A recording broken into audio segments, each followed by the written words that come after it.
देवशं कृष्णं त्रिभुवनेश्वरं शालिग्रामर्चनं कुर्यात् ब्रह्मणो विष्णु तत्परा। ओम विष्णु शारदश्चंद्र कोटि सदृशं शंकरथांगदा मदभुजं ददद्धं सीतांजलिलयं कान्त्या जगन्मोहना। यहाँ पर श्री शालिग्राम जी की सेवा के बारे में कहते हैं कि जब भगवान की सेवा करते हैं तो भगवान की सेवा करते हुए कई प्रकार के अपराध हो जाते हैं। हरिनाम करते हैं तो हरिनाम करते हुए कई प्रकार की हमारी अवज्ञाएं हो जाती हैं। हम लोग समझ नहीं पाते हैं कि हरिनाम जो है वो हमारे पे कृपा भी कर रहा है।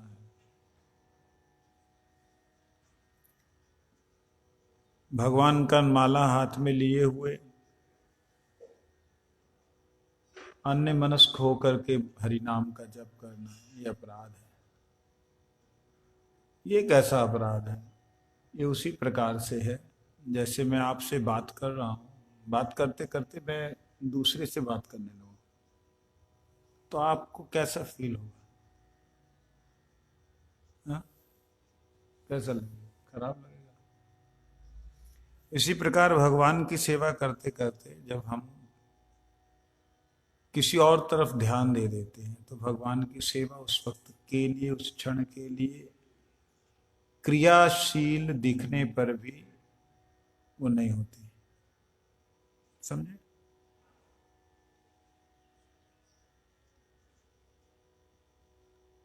तो उसके लिए क्षमा प्रार्थना करनी चाहिए।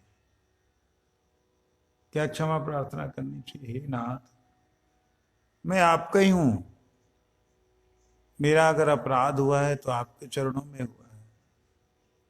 अगर कोई व्यक्ति भूमि पे गिरता है तो भूमि का ही अवलंबन करके उठता है।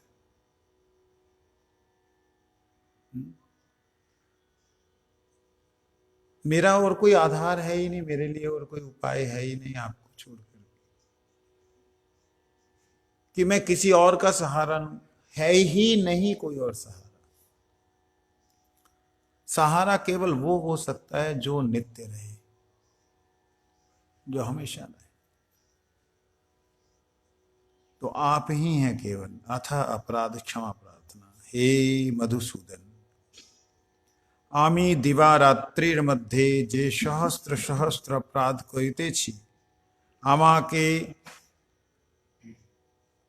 स्वदास विवेचना करिया तत्समुदाय क्षमा करुण।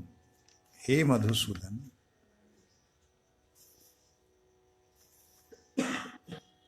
अपराध सहस्त्राणि क्रियन्ते अहर्निशं मया,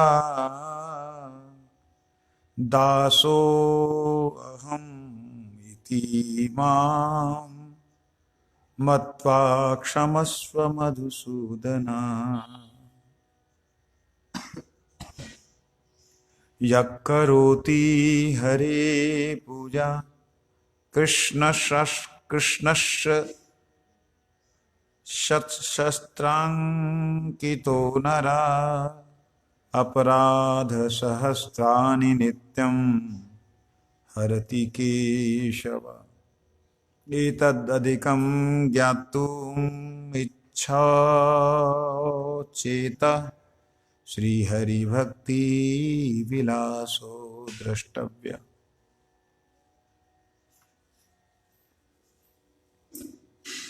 कहते हैं कृष्ण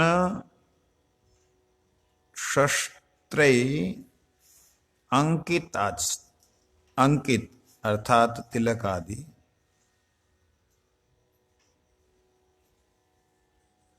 कृष्ण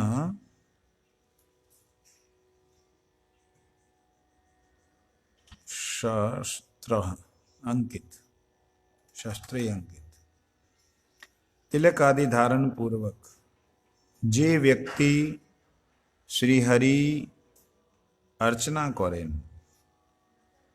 केशव सर्वदा ताहार सहस्त्र प्रकार अपराध क्षमा करें। आर अधिक जानिते यदि वासना थाके, तवे श्रीहरि भक्ति विलास देखिले हाईवे।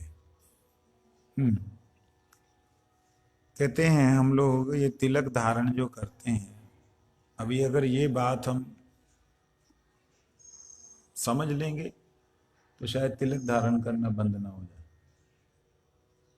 जो तिलक धारण करते हैं ये तो भगवान के नाम के साथ भगवान को आसन देके उनको विराजमान करना है ना। अब जब भगवान विराजमान हो आसन के ऊपर, तो किसी प्रकार से हम लोग जो कर्म भगवान की सेवा के अनुकूल नहीं है, ऐसे कर्म करें, विराजमान है तो अपराध नहीं होगा।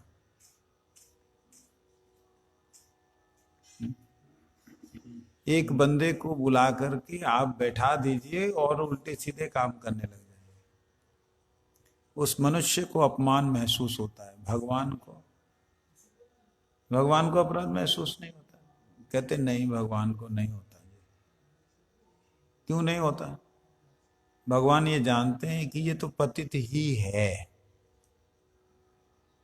इसने अपने आप को पावन करने का एक अभ्यास किया है, तिलक लगाया है।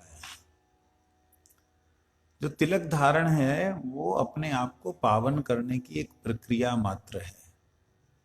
लेकिन जिस दिन तिलक धारण का सही महात्म्य हमें समझ आ जाएगा, उस दिन तिलक धारण करने के बाद में भगवत सेवा के अलावा और कोई कार्य नहीं होगा।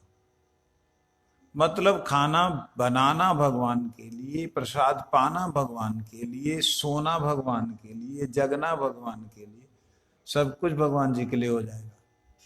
जिस दिन सही तरीके से मालूम पड़ जाएगा कि भगवान मेरे द्वादश अंगों में विराजमान हैं, उस दिन। उससे पहले जीव क्या कर रहा है? एक तरह से अपराध ही कर रहा है। तिलक धारण करके किसी को ठगी कर रहा है, किसी से बेईमानी कर रहा है, किसी का मजाक उड़ा रहा है, किसी की अवहेलना कर रहा है, अपनी प्रतिष्ठा की कामना कर रहा है। जब भगवान प्रतिष्ठित हैं तो स्वयं की प्रतिष्ठा की कामना कैसे हो सकती है?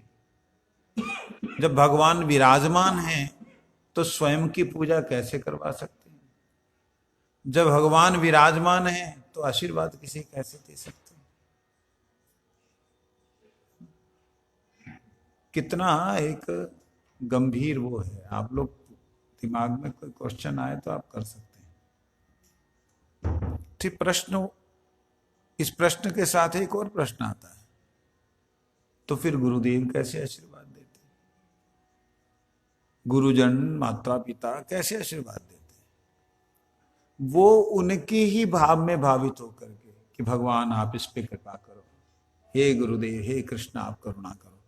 वो स्वयं नहीं दे रहे, वो अपने अंदर विराजमान, अपने प्रभु जो विराजमान, उन्हें निवेदन करते हैं, आप इन पे कृपा करो, दया करो प्रभु।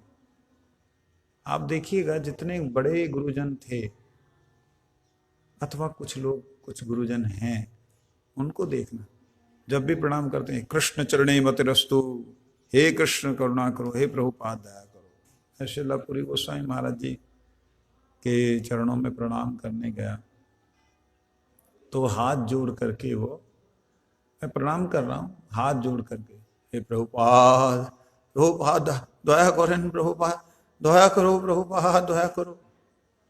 रोते रोते उनके गदगद आंसू, मतलब आंखों में आंसू भर गए। हे प्रभुपाद दया करो। मैंने उनसे निवेदन किया, महाराज जी मैं तो पतित जीव था और पतित जीव हूं, अभी तक पावन नहीं हुआ। आप कृपा करें कि जैसे मेरा जहां मैं हूं उससे नीचे ना जाऊं, भले ही मैं ऊपर ना चढ़ पाऊं, ना पहुंच पाऊं, लेकिन नीचे ना गिरूं। तब वो गदगद स्वर से नरसिंह देव को स्मरण करने लगे। हे नरसिंह देव, इतो नरसिंह परतो नरसिंह, नरसिंह देव कृपा करो, कृपा करो, हे प्रभुपाद एमन कोनो लोग चाहे ना, कृपा करो। ये उन्होंने शब्द बोला। हे प्रभुपाद, ऐसा कोई आदमी मांगता नहीं है जो इसने मांगा है, आप कृपा करो। तो वो तो इतने महान विभूति, 98 ईयर्स ओल्ड उस वक्त, 98 साल की उम्र जिस वक्त, ना 97 96 ईयर्स ओल्ड, इतनी उम्र में वह प्रार्थना अपने आप से, हम इतने उम्र होने के बाद तो ऐसे आशीर्वाद व्यक्ति देने लगता, ब्रह्म स्वरूप हो जाता है व्यक्ति। जो साधना करता है इस उम्र में आके उसको ब्रह्म स्वरूप कहते हैं, भगवत रूप हो जाता है, वो विग्रह स्वरूप हो जाता है। मतलब वो ग्रहण ही कर रहा होता है, वो दान नहीं करता। लेकिन वो ग्रहण करते हुए भी अगर उनके अंदर दान की इच्छा आ रही है तो उस वक्त तो वो वैसे ही ददाती हैं, वो देने वाले हैं, क्योंकि वो भगवान से अभिन्न हो चुके हैं, मूर्ति का रूप धारण कर लिया। कुछ स्वयं नहीं कर सकते, जो खिलाओगे वो खाएंगे। हाँ? ऐसी स्थिति, ऐसी स्थिति में भी वह अपने गुरुदेव को, नरसिंह देव को ना भूलते हुए उनका स्मरण करते कि वो विराजमान है, वो आशीर्वाद नहीं दे पाते, वो भोग नहीं कर पाते कि ले आओ हमको दो, डब लो, नहीं कर पाते। उनको मालूम है कि वो हैं, हमें मालूम नहीं है कि वो हैं, लेकिन गुरुदेव ने मंत्र प्रदान किया है। तो जब हम मंत्र को बोलते हैं तो वो गुरुदेव का वाक्य होने के नाते, गुरुदेव के शब्द होने के नाते भगवान वहां आभास के रूप में विराजमान रहते हैं। जब भगवान का नाम और विशेष करके गोपी रज, गोपी चरणों की रज, ये गोपी चंदन विराजमान रहता है, तो वहां तो भगवान का वास है ही है, जाने या ना जाने। ऐसी अवस्था में हम लोग जब किसी से सेवा ग्रहण कर रहे होते हैं, जैसे उदाहरण के लिए मैं पैर दबवा रहा हूं, आज ये भाव आ रहा है, इसको पढ़ने के बाद में समझ में आ रहा है, पैर दबवा रहा हूं, कितना भी कष्ट क्यों ना हो, पैर दबवा रहा हूं तो निश्चित रूप से, कितनी भी भक्ति क्यों ना हो, निश्चित रूप से ये भाव तो है ही है कि मेरे पैर दबाए जा रहे हैं। और जो दबाने वाला, उसके अंदर ये भाव तो है ही है कि मेरे मेरे प्रभु हैं, या मेरे श्रेष्ठ हैं, मेरे पूजनीय हैं। वो भाव तो बदला नहीं जा सकता। लेकिन उस समय में गुरुवर्गों का क्या भाव होता होगा, अगर कल्पना की जाए उस वक्त गुरुवर्गों का क्या भाव होता होगा। उसी तरह से जिस प्रकार से वो प्रसाद पाते हुए चिंतन करते हैं कि ये कृष्ण का प्रसाद है, ये कृष्ण की सेवा के लिए ये शरीर है, इसे स्वस्थ रखना मेरा कर्तव्य है, इस भाव में भावित होकर के वह प्रसाद ग्रहण करते हैं। भोग बुद्धि से नहीं करते, कि मजे लेने के लिए नहीं करते, शरीर में ऊर्जा बढ़ाने के लिए नहीं करते। उनके अंदर भाव होता है कि ये शरीर प्रभु का है, इसका संरक्षण करना मेरा कर्तव्य है। अगर इसी प्रकार से ये शरीर मेरा साथ नहीं देगा तो मैं सेवा क्या करूंगा। इसलिए वो सेवा को ग्रहण करते हैं दुख करते हुए कि मैं भोगी बन गया। तो तिलक धारण करने का मतलब भगवान विराजमान है, इस बात को समझना। क्या बोला प्रभु? तिलक धारण करते हुए ये भगवान के साथ है। ठीक है। कहते हैं उस समय जब हरि, जो कृष्ण जो है शस्त्र अंकित, ये भगवान के शस्त्र के स्वरूप से है।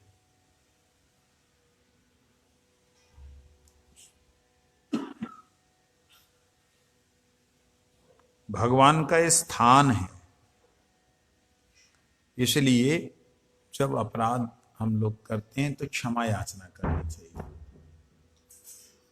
अभी क्या होता है, कई बार चप्पलें पड़ी होती हैं, अभी जल्दी कोई आ रहा तो पैरों से ठुक ठुक करके मार के अलग कर देते हैं। तो गुरु महाराज जी को एक दिन मैंने देखा, मैं था जहाँ कौन था, कर रहा था पैरों से इधर उधर, ऐसा नहीं करना, वैष्णव लोग का होगा। तो उसमें से कोई भक्त की चरणों की पादुका हो, उसको हम पैरों से फट फट करके मार दें, उचित नहीं है। हम भी, हमारी तो कोई, अपनी बात कर रहा हूँ, हमारा तो कोई वो आधार नहीं है। इसलिए कई बार वो चप्पलें, हमारे चप्पलों के ऊपर 2 3 4 चप्पलें पड़ी होती हैं, उनको निकालना पड़ता है। क्यों? अब निकालते हुए भी ये होता है, अगर मैं हाथ लगाऊंगा, किसी भक्त की होगी, उसको दुख होगा। अगर भक्त को दुख होगा कि मेरे हाथ लगाने से, वो भी ठीक नहीं। पैर लगाऊंगा तो मेरा अपराध होगा, तो एक असमंजस वाली स्थिति आ जाती है। जो भी हो, तो ऐसी स्थिति में कहते हैं क्षमा याचना करनी चाहिए। क्या क्षमा याचना कैसे? ये नाथ अपराधा नामलस्य त्यक्त साधना गतिस्तु नाथ भगवंतो में परागति। आप ही मेरी परम गति हैं, आपके बिना मेरा कोई और नहीं है।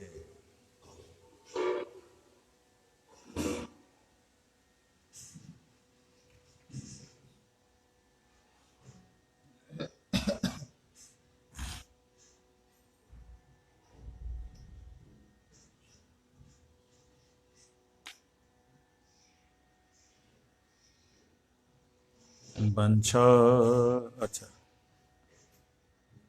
इसको पूरा करते हुए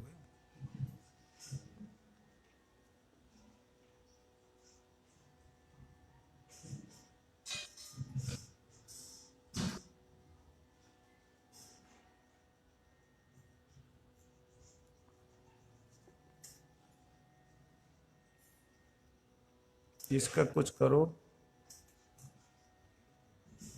है ना, चलेगा। इसका कुछ करो, इसका है, करा नहीं गए। यहाँ अपने पास है स्कैनर, इतना बढ़िया।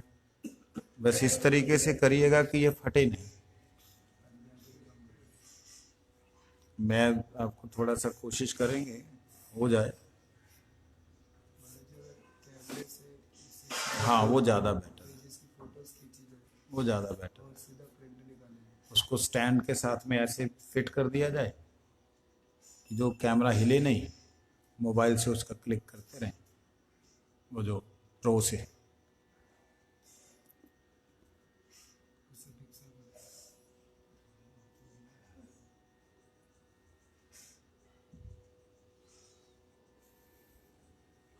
आज श्रील भक्ति श्री रूप सिद्धांति महाराज जी का आविर्भाव है।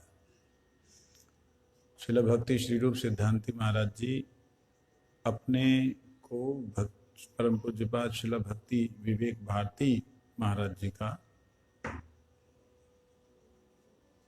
शिष्य समझते थे। हालांकि वो प्रभुपाद के शिष्य थे, फिर भी अपने आप को उनके अनुगत में समझते थे। और इतने प्रकांड विद्वान कि उन्होंने जो वेदांत का भाष्य बलदेव विद्याभूषण जी ने लिखा, उसकी जो टीका लिखी, उसकी अनुवृत्ति लिखी, वो मैं अपने आप को बड़ा तार्किक समझता हूँ। मेरी बुद्धि तीक्ष्ण है, ऐसा लगता है मेरे को, लेकिन मेरी बुद्धि से भी बाहर था।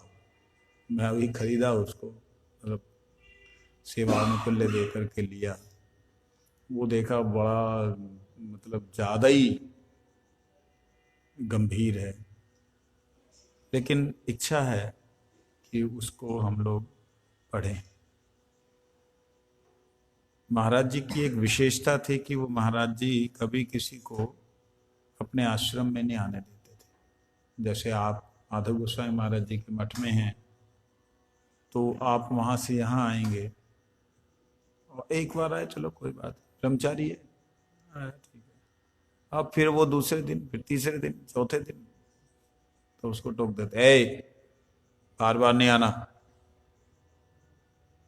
और अपने किसी ब्रह्मचारी को किसी गुरुवर्ग के आश्रम में नहीं जाने देते थे, नहीं जाना।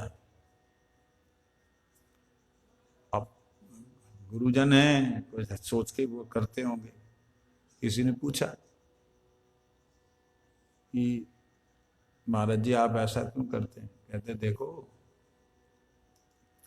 कोई आएगा अपने गुरु स्थान से यहाँ आया तो यहाँ पे कुछ अच्छा देख करके, कुछ ऐसी क्रिया देख करके उसको अच्छा लगा, वो बार बार आने लगा। बार बार आने से क्या होगा कि उसके हृदय में अपने जो गुरु स्थान है, अपने गुरुदेव के प्रति निष्ठा कम हो जाएगी, और वह होने से उसका अपराध हो सकता है। इसलिए मैं किसी को जाने नहीं देता, तो हमारे में तो योग्यता नहीं है। क्या बोल रहे हैं? हमारे में तो योग्यता नहीं है। कहीं जाकर के किसी वैष्णव को दर्शन करके वो कहीं अवहेलना ना करे, इसलिए कल्याण के लिए। और उनका एक दर्शन है, और वो दर्शन में मैं नहीं समझता हूं कोई दोष है, क्योंकि उन्होंने प्रवृत्ति देखी, ये कूदने वाली, इससे हरि नाम लिया, उससे दीक्षा ली, उससे कूद करके उससे सन्यास लिया, उससे लाल कपड़ा लिया। वो केवल मात्र बताने के लिए कि मैं शिला ऐसी भक्तिवेदांत स्वामी प्रभुपाद का शिष्य हूँ, मैं शिला संत गोसाई महाराज का लाल कपड़ा है, मेरा जो है पूरी गोसाई महाराज से सन्यास हुआ। मतलब सिर्फ प्रतिष्ठा पाने के लिए वो जगह जगह जा करके उनके द्वारा आशीर्वाद प्राप्त करके जगत में अपने आप को प्रतिष्ठित करने के लिए प्रयास करने लगेगा। इसके लिए उसका तो नाश हो जाएगा, भजन खत्म हो जाएगा। इसलिए सिद्धांति महाराज जी का ये देखा। और उनकी विशेषता क्या देखी कि वह ठाकुर सेवा जो है बड़ी सुंदर स्वरूप से, मतलब उनके यहाँ खाने को कुछ हो या ना हो, अपने लिए भगवान जी के लिए थोड़ा थोड़ा थोड़ा थोड़ा थोड़ा थोड़ा बहुत आइटमें बनाते हैं। थोड़ा थोड़ा बनाएंगे अपने लिए, दाल चावल ये ज्यादा ढेर सारा सिद्ध कमा ले, ठाकुर जी के लिए बड़े विशेष सेवा। तो आज उनका आविर्भाव है, उनका तो दर्शन साक्षात रूप से नहीं कर पाए। उन्होंने भगवत गीता की भी टीका लिखी है, पता नहीं 18 वॉल्यूम बोल के लिखे। हैरान हो गए। ये ऐसे ऐसे हमारे गुरुवर्ग हुए थे जिन विद्वानों की विद्वता को हम लोग समझ ही नहीं सकते। गोविंद भाष्य का तो बताया, वो 4 भाग में है, केवल इतना सूत्र है, अथातो ब्रह्म जिज्ञासा, इतना सा सूत्र। ऐसे ही सूत्र जो है 550 है, कहीं 55 है कहीं 50 है। तो वो 555 सूत्र या 50 सूत्र जो हैं, वो सूत्र कितने में आ जाएंगे? इतने में आ जाएंगे ज्यादा से ज्यादा। सूत्र ही तो है, केवल बारीक बारीक लिखने से ये सब खत्म। चलो पहले 50 पेजों में आ जाए।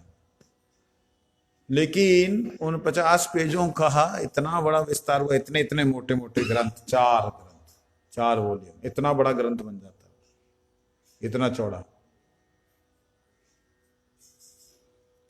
तो क्यों लिखा उन्होंने? अगर ये सोचते कि कोई आने वाला भविष्य में पढ़ने वाला नहीं मिलेगा तो क्या करते? कोई ना कोई जीव आएगा, उसे पढ़ेगा, शायद उसका कल्याण हो जाए। इसीलिए श्रील भक्ति सिद्धांत सरस्वती गोस्वामी ठाकुर जी ने बृहद मृदंग के बारे में कहा। बृहद मृदंग का मतलब होता है बहुत बड़ी मृदंग, ऐसी मृदंग जिसकी आवाज यहां से अमेरिका तक पहुंच जाए। ऐसी कोई मृदंग हो सकती है? नहीं हो सकती। हो सकती है मृदंग ऐसी? क्यों भाई? प्रभुपाद भक्ति सिद्धांत सरस्वती गोस्वामी ठाकुर जी ने ऐसी मृदंग बनाई है? कोई ऐसी मृदंग यहां से मारे ढुड़ूम, चलो भाई, हम बिना मारे ही मृदंग ऐसी बनाई, वो बिना बजाई बज रही है। उसी को तो अनहद नाद कहते हैं, अनहद नाद। बिना बजाए बज रही ऐसी मृदंग। सोचो कौन सी है वो, मालूम है?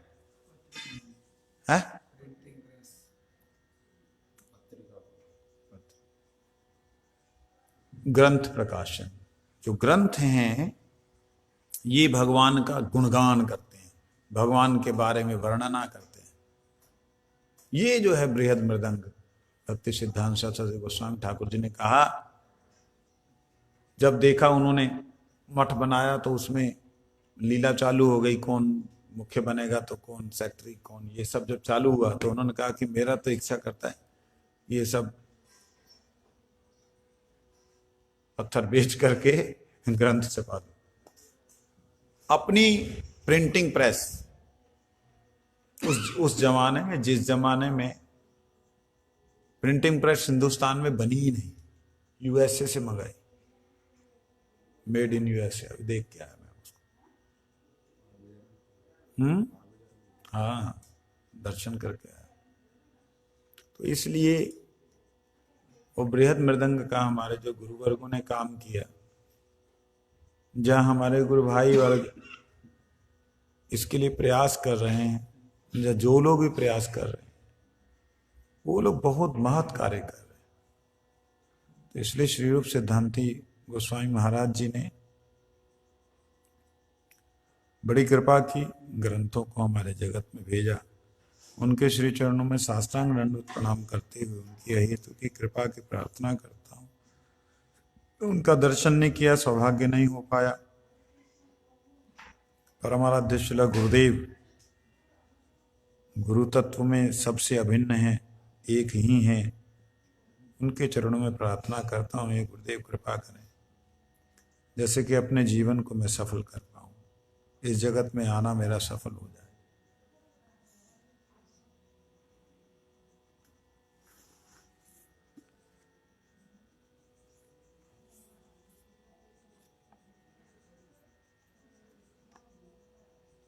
अहम हरि तव पादैक मूलो दासानुदासो भविता अस्मि भूय। मनः स्मृतासु पतिर्गुणास्ते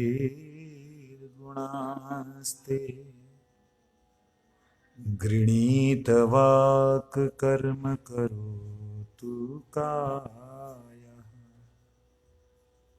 हे हरि,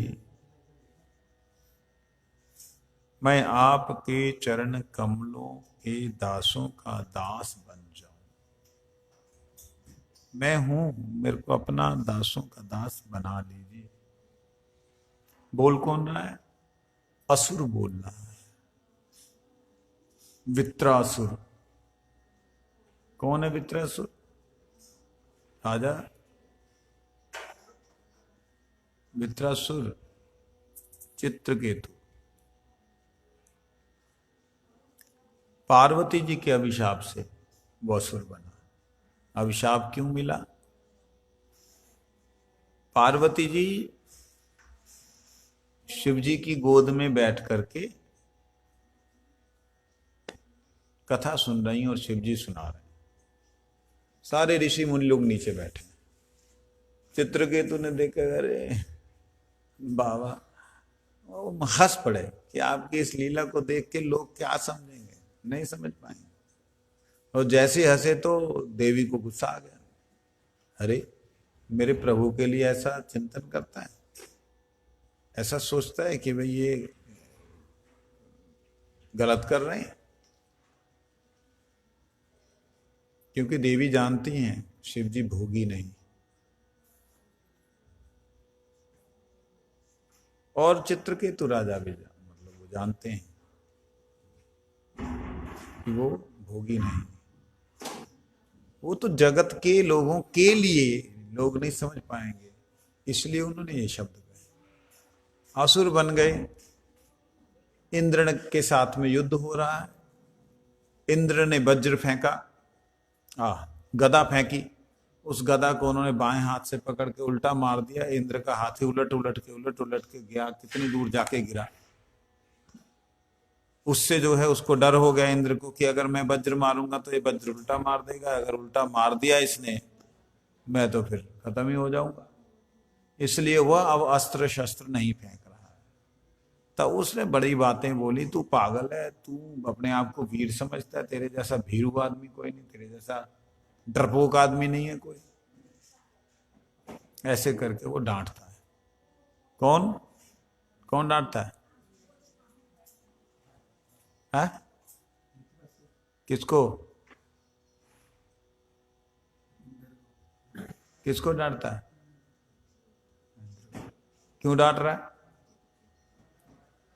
क्यों डांट रहा है? हाँ, वो वज्र फेंके जिससे उसकी मुक्ति हो जाए, निकल जाए। वो नहीं जब कर रहा तब उसने कहा कि ये तो कामी व्यक्ति है, इसके अंदर तो अपने सुख की इच्छा है, संसार में स्वर्ग के सुख की इच्छा है, मेरे को ये तो कुछ नहीं चाहिए। तब दोनों हाथ खड़े करके भगवान से प्रार्थना करने लगे। अहम हरि तव पादेक मूल दासानुदासो भविता अस्मि भू। हे नाथ, हे प्रभु, हे हरि, मेरे को अपने दासों के दासों का दास बना लीजिए प्रभु। मनः स्मृतासु, मेरा मन बहुत ही आतुर हो चुका है आपके चरणों का गुणों का गान करने के लिए, हमेशा ये लालायित है। गृणीत वाक कर्म करो तुकाय, मैं आपका गुण वाणी से गाऊं, आपके कर्मों को शरीर से करूं, और मन आप में लगा रहे। शरीर मन और वाणी से ही तो हम पाप पुण्य करते हैं।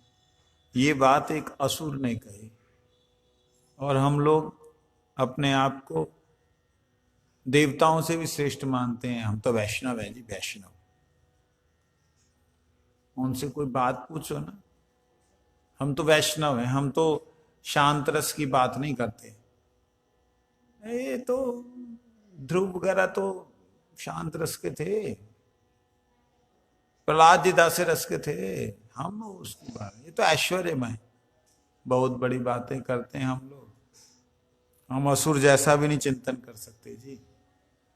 जो असुर चिंतन कर रहा है कि मेरे को दासों के दासों का दास बना लीजिए, वो भी हम चिंतन नहीं कर सकते। इसलिए ननाक पृष्ठम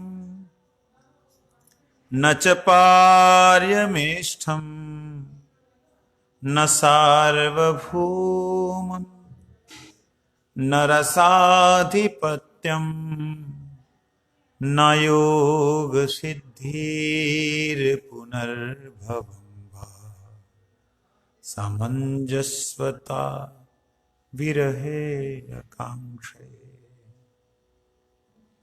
ये 4 श्लोकों का अगर चिंतन करें तो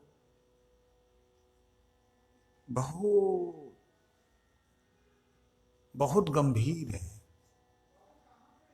सौभाग्य से मुझे उपनिषदें पढ़ने का मौका मिला। ग्रंथ सामने होने से भी पढ़ा नहीं जाता, मौका होने पे भी व्यक्ति कर नहीं पाता, पढ़ नहीं पाता, अगर रुचि ना हो तो। मेरी रुचि नहीं थी। रुचि होने पे भी मैं जब पढ़ने लगता था, अगर रुचि होती भी थी तो पढ़ने लगने से मुझको साथ साथ नींद आ जाती। 10 मिनट के अंदर मैं सो जाता, मतलब ग्रंथ खुला नहीं, नींद आई नहीं, ऐसा होता। लेकिन सौभाग्य मिला इस बार गुरुदेव की विशेष करुणा से, उपनिषदों को पढ़ने का भाग्य मिला। उपनिषदों में मैक्सिमम उपनिषदों ने योग सिद्धि की बात की है। ऐसा करने से तुम हवा में उड़ जाओगे, ऐसा करोगे तो तुम जो है जिसको जैसा चलाना चाहोगे चला पाओगे। वो बातें उन्होंने की।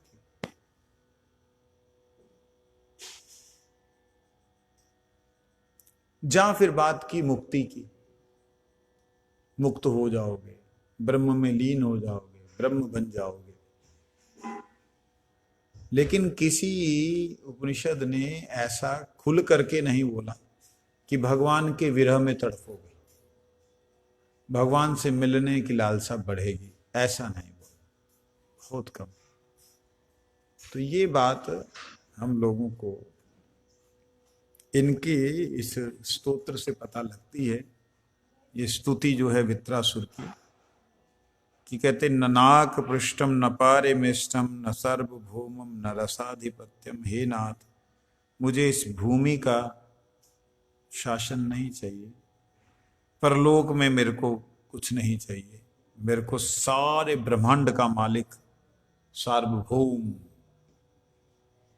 वो भी नहीं चाहिए, मेरे को रसातल लोक, रसातल जो है जहां पे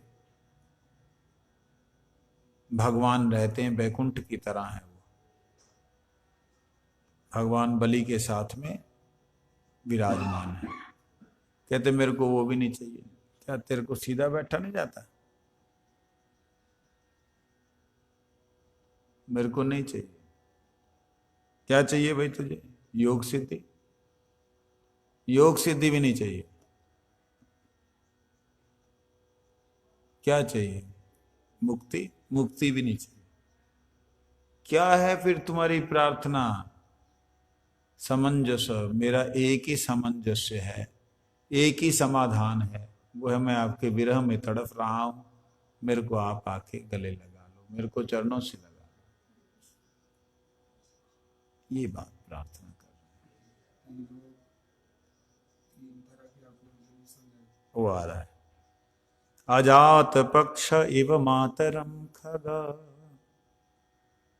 स्तन्यम यथा वत्स तराक्षुधार्था प्रियम प्रियैव वयुषितं विच्छिन्ना विषण्णा मनो अरविंद्राक्ष दिदृक्षते त्वाम। देखिए, कर्म ज्ञान योग से ऊपर की बात प्रेम भक्ति, प्रेम भक्ति में भी फिर गोपियों के प्रेम की बात इस एक श्लोक के अंदर वित्रासुर ने बोल दी। कहते हैं नाथ, अजात पक्ष एव मातरम खगा, जिसके पक्ष, पक्षी के पंख, पक्ष, जिसके पक्ष आए नहीं, वो अपनी माता के लिए चिल्लाता है, ची ची ची ची करता है, और वो उड़ नहीं सकता, जा नहीं सकता, इसलिए माता बीन बीन करके उसके लिए लाके उसको खिलाती है। कहते मैं ऐसे ही तड़प रहा हूं। फिर देखता है कि ये तो, इसमें तो संसार का सुख और स्वर्ग सुख है, परलोक का सुख है, इसमें तो अच्छी चीज नहीं मांग रहा हूं मैं। क्योंकि वो पक्षी जो है वो क्या खाता है? कीड़े मकोड़े खाता है, गंदी चीज को खाता है। कहते मैं भी क्या चाह रहा हूं? शारीरिक सुख चाह रहा हूं। ये इसमें कर्म का बंधन है, ये कर्मी लोगों की इच्छा हो सकती है। अजात पक्ष एव मातरम खगा, इसमें भूख लगी है उसको, उस पक्षी को, तब वो तड़प रहा है, उसको मां के लिए कोई इच्छा नहीं है, माता की सेवा की कोई भावना, माता से लेने की इच्छा होने के नाते काम, काम मतलब इच्छा। फिर आ गया स्तन्यम यथा वस्त्रा क्षुधार्था, जैसे एक बछड़ा अपने मां के दूध को पीने के लिए तड़पता है, बंधा हुआ है, ऐसे ही मैं बंधा हूं। ये है योग सिद्धि की बात, मतलब ज्ञान सिद्धि, भगवान के अमृतमय ब्रह्म सुख को प्राप्त करने की लालसा। परमात्मा भगवान के ब्रह्म सुख, ज्योति में ज्योत समाने की जो लालसा है, वो इसी तरह से है। फिर वो कहते हैं ना ना, ये भी तो भगवान से प्रेम की बात नहीं। प्रेम की बात जहां आती, प्रियम प्रियैव, वयुषितं विच्छन्ना मनोहरविंद्राक्ष दिदृक्षते त्वा। हे नाथ, जैसे अपने प्रिय, अपने प्यारे के बिछोह में जिस प्रकार से सती स्त्री तड़पती है, उसमें सती स्त्री का और एक साधारण स्त्री के अंदर अंतर है। साधारण स्त्री में अपने लिए कोई भोग इच्छा हो सकती है, सती स्त्री के लिए ऐसा नहीं होता। सती स्त्री कौन है? वह जो अपने पति को प्रत्येक दिन भोजन करा करके भोजन करती है, वो जो प्रभु अपने पति की सेवा के लिए हमेशा पूर्ण रूप से समर्पित है। वो ये सोचती है कि आज मेरे पति देव वहां गए हैं, इतनी दूर चले गए हैं, परदेश में हैं, उन्होंने क्या खाया होगा आज। हाय, उनको तब तो ये फोन नहीं थे, मोबाइल फोन ये सब नहीं था, वीडियो कॉन्फ्रेंस नहीं थी कि देख ले क्या खा रहा हूं। वो जो तड़फन थी, उस तड़फन में अपने पति का सुख है कि मेरे प्रभु ने क्या खाया क्या नहीं खाया, उनके चरणों को कोई दबाने वाला नहीं होगा। वो जैसे तड़फती रहती है। कहते उस तड़फन में, उस तड़फन का जो सुख है, जो दुख है उस तड़फन में, हे नाथ मैं उसी दुख से दुखी हूं। ये गोपियों का भाव है। स्वसुख की इच्छा नहीं है, गोविंद के सुख ही की इच्छा है। फिर उसने देखा कि मेरा तो ऐसा सौभाग्य नहीं है कि मेरे बुलाने से प्रभु आएंगे। तब उसने उससे भी ऊपर की बात कर दी